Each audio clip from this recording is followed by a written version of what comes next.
What's up, y'all? It's GC Kinsey, here to talk about some unintentional similarities between being asexual and living in purity culture, and how aces can learn to separate those two experiences.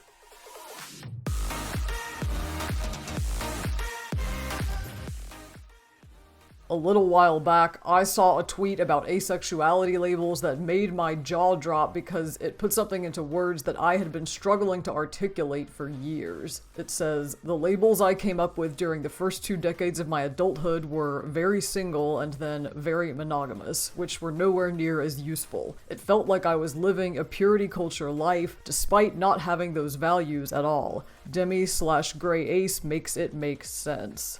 This was tweeted in a discussion about the importance of ace awareness and education, so that those of us who are ace don't have to wait until we're grown adults to be like, oh, there's a word for that.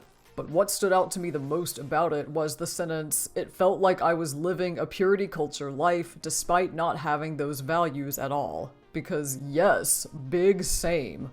As a demi-romantic ace, my actions in my teens and early 20s closely mirrored the actions of those who had committed themselves to purity culture. I didn't do casual dating, I did serious relationships. In fact, the only times I ever went on dates outside of a relationship were once when someone set me up on a date, and a couple of times when I misunderstood someone's intentions when they invited me out to lunch, and I thought I was showing up for a friendly hangout, but guess what? It was a date. Whoops. And when it came to those serious relationships, I only ever had 3 of them with 2 people. Yes, I dated one of them twice. We all make mistakes, don't judge.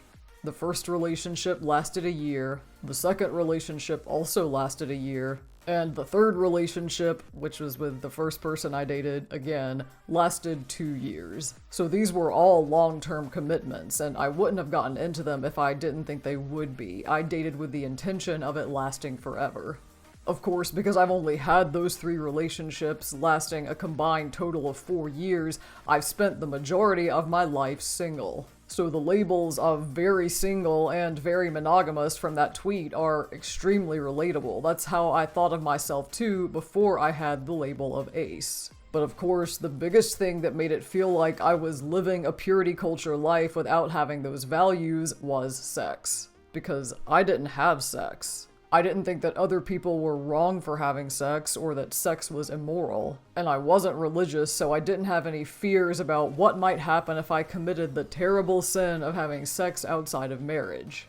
I just had a very strong feeling that I didn't want it. At least not with just anyone. I was curious about it and I assumed I would want it one day with the right person. But I also felt like I would only want it with that person and no one else ever, and I knew I hadn't found that person yet.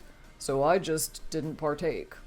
The temptation to have sex that a lot of my high school friends described never manifested for me. The casual sex that most of my peers were having in college didn't interest me in the slightest. Even in the first 2 of those 3 serious long-term relationships I had, sex didn't cross my mind, because I was a teenager when those relationships happened, and even though I was dating with the intention of staying together forever, I also felt like I was just too young to know whether I was with my one right person yet. The third relationship happened in my early 20s, and that was a little more complicated. I didn't have the excuse of, I'm still a teenager, I'm too young to hide behind anymore. I knew that my partner wanted sex and that it would make him happy. And I thought if anyone was my one right person, it was probably him. After all, we had come back together after having a long-term relationship already in the past and a very strong friendship before that. And I loved him. But I just wasn't attracted to him in a sexual way like I was attracted to him in every other way. I tried a few things, more for his benefit than mine, but I quickly hit the edge of my comfort zone. And I had this deep gut feeling that if I pushed myself to do more in the bedroom, that I would regret it. That it would be wrong, not on a moral level, but a personal one. And it was extremely difficult to detangle those feelings from the purity culture environment I had grown up in. In both my family and my community, it was simply accepted and never questioned that you were supposed to wait until marriage before you had sex and then only ever have sex with your spouse. That was the right way to go about it. People who had children outside of marriage were shamed for it because they clearly hadn't saved themselves for their spouse. And that seemed pretty gross and judgmental to me. Yet, here I was doing exactly what purity culture expected of me, even though I didn't agree with any of the value judgments that purity culture placed around sex. I had no idea why I felt the way I did or behaved the way I did when it came to sex until I learned about asexuality, and then it all made sense. Many typical or common ace experiences do line up with purity culture experiences, even if the motivations behind ace's actions are completely different. If you're on the ace spectrum, you might not have casual sex or sex with multiple partners. You might not even have sex with a committed long-term partner until or unless you get married, and even then you might struggle with it. You might not want to do anything else physical, like making out or heavy petting, too quickly either. You might date a very limited number of people, or only have serious relationships. You might be more likely to be monogamous or exclusive in your relationships because you simply aren't attracted to enough people to date more than one at a time. And all of these experiences fall pretty closely in line with what purity culture demands. So if you're ace and you live in an environment where purity culture is prevalent, it can be difficult, if not impossible, to detangle your asexual feelings from the expectations of purity culture that surround you. Especially if you've never heard of asexuality and you don't even have the words to describe how you feel about sex. You might not think to question or explore your asexual leanings because in purity culture, they probably don't stand out as all that unusual. Not having sex, not feeling tempted by sex, waiting until you're ready, waiting until you're married. All of that is the correct way to be in purity culture. So why would your lack of sexual attraction even occur to you? Maybe it only becomes an issue when you reach a certain age and the expectations of purity culture change from you need to save yourself to okay, it's time to start making babies now. This might come in the form of friends or relatives asking why you're in your 20s, 30s, 40s, etc. and still not married with kids. Or it might come in the form of frustrations you have around dating and relationships that you're not quite sure how to articulate. Maybe your partner talks about how hard it is to wait for marriage and resist the urge to have sex in the meantime, but you don't have that urge, and you're relieved that your partner is so determined not to give into it. Maybe you and your partner have totally different reasons for not having sex. For them, it might be about their religion, their morals, or their family's reputation. Whereas for you, it might be because you just don't feel like it. Maybe you keep assuming you're not ready for sex yet, but then you never feel ready no matter how long your relationship keeps going, until eventually you realize that it's not a readiness issue, it's just something that you're never going to want. Meanwhile, everyone around you keeps saying, you'll know when you're ready, or you'll be ready when you get married, which could lead to a horrific wedding night. And maybe once you do get married or engaged and you know you're expected to have sex with your partner, you constantly feel pressured by your partner while your partner constantly feels rejected by you. And you don't have any effective way to communicate about that or get on the same page. Or maybe you're some form of gray ace and these kinds of things don't crop up in a relationship and frustrate you. Because maybe you found a good compatible partner you love and you are sexually attracted to them and you do enjoy that aspect of your relationship. But they're the only person you've ever been sexually attracted to. And it's never crossed your mind that that might put you somewhere in the gray part of the asexual spectrum, because purity culture says you did everything the right way, so you've never even had a reason to question your orientation. I faced a lot of confusion and frustration as an ace trying to have romantic relationships in an atmosphere of purity culture. And if I had known about asexuality a whole lot sooner, I think I probably could have avoided that. Whether I had better communication with my partners or just didn't get into those relationships in the first place, I could have saved a lot of heartache if I'd had the tools to figure out what my sexual orientation was before my mid-20s. But unfortunately, purity culture tends to go hand in hand with a lack of comprehensive sex education. I talked about the lack of sex ed quite a bit in my video about casual aphobia, and it's relevant for this discussion too, because without good sex ed, that means purity culture also goes hand in hand with queer phobia, since queer phobia stems from ignorance. On top of that, asexuality is still a lesser-known queer orientation that the average person may not be aware of the way they're aware that people can be gay or bi. And even those who are aware of asexuality often dismiss it as not a real thing. So if you're ace and you're living in purity culture, chances are that you'll never learn the language that describes who you are. Or if you do, you'll just dismiss it because that's what so many others around you do.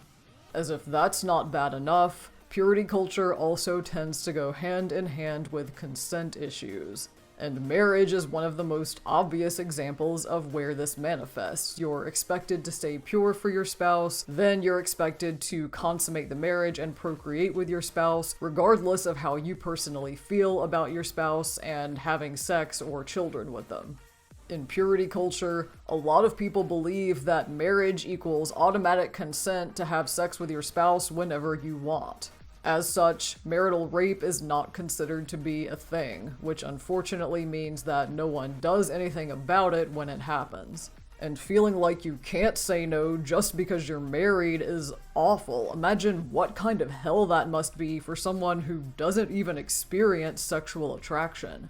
Purity culture leads to consent issues outside of marriage too, because outside of marriage, sex isn't supposed to happen. So even if it happens non-consensually, you will still be judged for it, especially if it results in pregnancy. In purity culture, it's not all that uncommon for someone who gets pregnant from being raped to have their family sweep the entire thing under the rug to preserve their reputation, all while the rapist gets off scot-free. Because if you press charges, then everyone would find out that you're not pure anymore. It's already extremely difficult to get justice against rapists in court, to warn community members about rapists and sexual predators, etc. But it's even harder within purity culture where just talking about something like that is considered scandalous. Unfortunately, that just allows sexual assault to keep happening. So now, stop and think about what all that means for someone who's ace in a purity culture environment. Aces already face a disproportionate level of consent violation just for being ace, including pressure, coercion, conversion therapy, and corrective rape. Put that together with purity culture, where sexual assault outside of marriage is kept hush-hush and sexual assault within marriages isn't even considered to be a real thing. It's an absolute disaster for aces.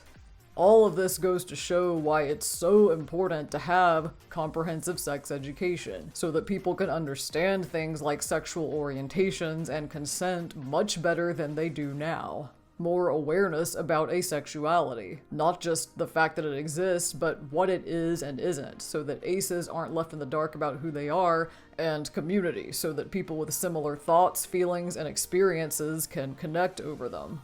Education, awareness, and community are important in general, but they're especially crucial in purity culture. Comprehensive sex ed in particular is such a valuable tool for pushing back against purity culture, which we should all be doing because purity culture benefits no one. It's a culture of oppression and repression and ultimately power and control. If we use education to break the cycle of ignorance that feeds purity culture, then people will have a lot more agency and freedom when it comes to sex and relationships. And until we have comprehensive sex ed in school, it's up to us to fill in the gaps by educating ourselves. For my fellow aces who may have grown up in purity culture like I did, or who are still in purity culture today, I hope you're able to access at least some education, awareness, and community. Fortunately, the internet can help with that, because those three things make it easier to understand whether your thoughts and feelings and actions around sex stem from purity culture or from your asexuality. If those three things don't help you untangle your asexuality from the purity culture around you, then I encourage you to look inward and analyze how you feel. What kinds of morals or values do you hold around sex and relationships? What motivates your behavior in sex and relationships? How do you experience attraction, or not, as the case may be? Asking yourself those questions might help you find the answers you're looking for. And that's where I want to wrap things up and turn the conversation over to you. If you're ace, did you ever feel like you were living a purity culture life without having those values before you knew that you were ace? If you grew up in a purity culture environment, how long did it take you to find out about asexuality? Are there any overlapping aspects of asexuality and purity culture that you're still having a hard time separating? And whether you're ace or not, what questions do you have about all this? Drop a comment below and let's get a discussion going.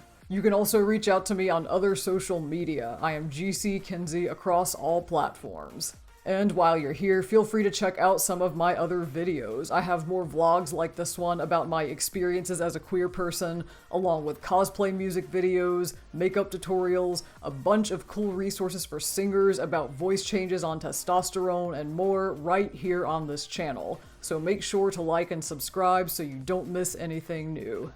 And with that, thank you so much for watching. Thank you so much for all your support. I hope this gave you some food for thought, and I will see you on the next one.